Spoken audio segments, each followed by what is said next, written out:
हैं कल जम्मू कश्मीर दौरे पर रहेंगे। सबसे पहले अमित शाह किश्तवाड़ के चसोती गांव जाएंगे, वहां हालात का जायजा लेंगे। इसके बाद कटरा में मां वैष्णो देवी ट्रैक पर हुए भूस्खलन के बाद हालात देखेंगे। साथ ही जम्मू राजभवन में हाई लेवल बैठक भी करेंगे और आपदा को लेकर जम्मू कश्मीर में जारी राहत बचाव कार्य की समीक्षा भी करेंगे।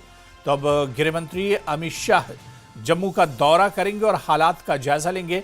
किश्तवाड़ में जहां पर बादल फटा था 14 अगस्त को, वहां पर चसोती जहां पर सबसे ज्यादा तबाही हुई थी, वहां का दौरा भी गृहमंत्री अमित शाह करेंगे। इसके अलावा माता वैष्णो देवी ट्रैक पर जहां पर भूस्खलन हुआ था, 34 लोग हलाक हुए थे, उनकी मौत हुई थी, उस ट्रैक का भी जायजा लेंगे और जो पीड़ित हैं उनसे भी मुलाकात कर सकते हैं गृहमंत्री अमित शाह।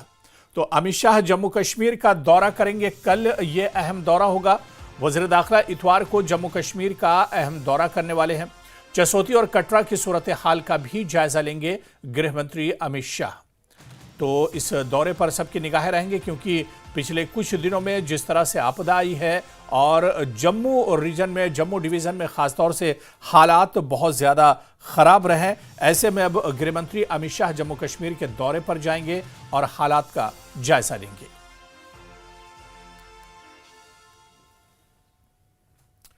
उधर